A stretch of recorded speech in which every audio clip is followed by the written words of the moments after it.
Alam mo ba na may mga bansang nakakaranas ng walang araw at walang gabi? Kung ikaw ang tatanungin, ano ang mas gusto mo? Yung puro araw na walang gabi o puro gabi na walang araw? Malamang mas gusto ng mga balut vendors ang puro gabi para maraming maibenta. Balot! Balo! Kung sa puro araw na walang gabi, mas gusto naman ng mga magtataho at photo vendors. Aalamin natin ang mga bansang walang araw at walang gabi. Unahin natin ang lugar ng Svalbard at Tromsø sa bansa ng Norway. Makikita rito ang napakagandang Arctic blue light na tinatawag na blue house. Ito ang panahon ng hindi sumisikat ang araw, tinatawag na polar night. Ito ay nag-uumpisa sa buwan ng Nobyembre at umaabot hanggang Pebrero. Sa kabilang banda ay nagiging kabaliktaran naman na magiging puro araw. Hindi lumulubog ang araw sa panahon ng tag-init. Ito ay nagaganap sa buwan ng Mayo hanggang Hulyo. Tinatawag nila itong midnight sun.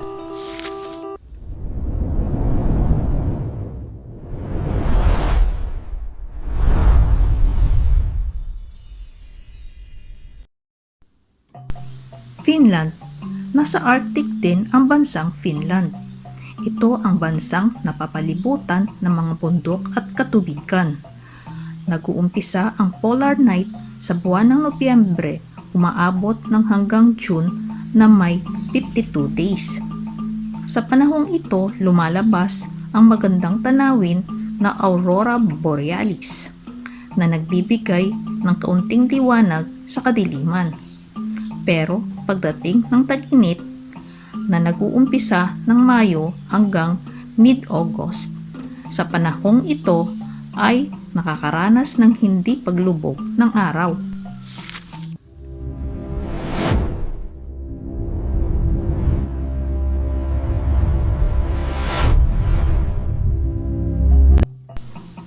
Alaska. Sa bansang Alaska, nakakaranas din ng hindi pagsikat ng araw na umaabot ng 60 to 65 days.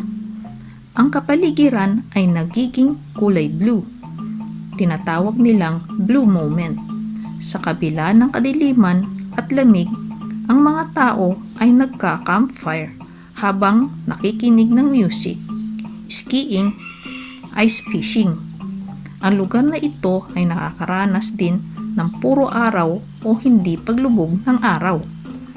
Ito ay nangyayari sa buwan ng Mayo hanggang July na umaabot ng 70 days.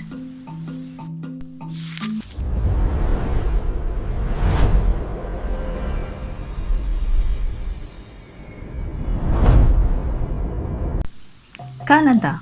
Alam mo ba na ito ang pumapangalawa sa pinakamalaking bansa?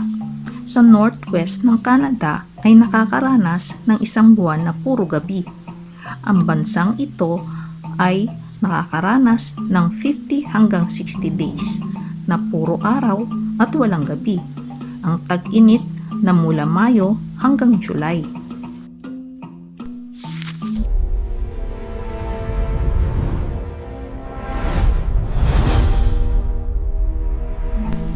Greenland. Ang bansa ng Greenland na hindi sumisikat ang araw nagsisimula ng Nobyembre hanggang February, 4 na buwan puro gabi. Nakakaranas naman ng walang gabi sa loob ng 50 hanggang 60 days sa pagsikat ng buwan ng Abril at magtatapos sa July hanggang August.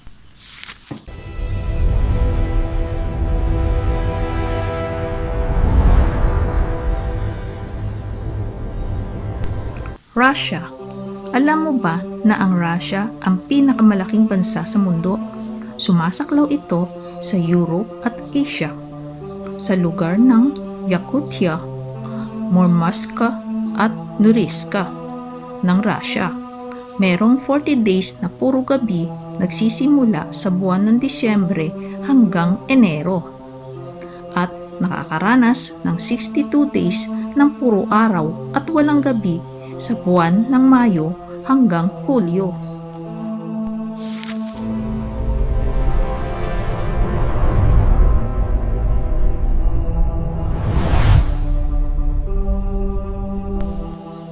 Sweden. Makikita dito ang pinakamagandang tanawin na kabundukan at malinaw na tubig sa mga lawa. Ang polar night ay nagsisimula sa buwan ng Nobyembre hanggang kalagitnaan ng Enero. Maraming nagkakamping, ice skating at skiing. Ang midnight sun ay nagsisimula sa buwan ng Mayo hanggang kalagitnaan ng Hulyo. Pero alam mo ba, tuloy-tuloy pa rin ang pagtatrabaho ng mga tao sa mga bansang ito, pag-aaral at paglalaro ng mga bata sa labas kahit na ganun kadilim at kalamig. Sa panahong ito, sila ay nag-skiing, ice boarding, dog sled at ice fishing. Sila ay gumagamit ng mga papailaw, flashlight at mga reflective vest upang makita ang kanilang dinadaanan. Sa mga ganitong lugar, napakahirap na malaman kung anong oras na. Kaya napakahalaga ng mga relo, orasan at alarm. Bakit nga ba ang mga bansang ito ay may puro araw at puro gabi? Ang Earth ay umiikot ng isang beses sa loob ng 24 hours at gumagalaw ito, iniikutan ang araw sa kanyang orbit. Ngunit nakatagilid ang axis nito ng 23.4 degrees sa panahon ng polar night na hindi nasisikatan ng araw. Tuwing tag-araw sa buwan ng Mayo hanggang July, nakatagilid ito na nasisikatan ng araw. Dito sila nakakaranas ng hindi paglubog ng araw. Ikaw ka-happy cute! Anong masasabi mo sa ganitong lugar? Paki-comment na lang ang inyong sagot at paki-like kung nagustuhan mo. At subscribe kung hindi ka pa nakasubscribe. Hanggang sa muli, stay happy cute, be a good guard to ourselves. Wait! Mag-like, share, at subscribe ka na! Maraming salamat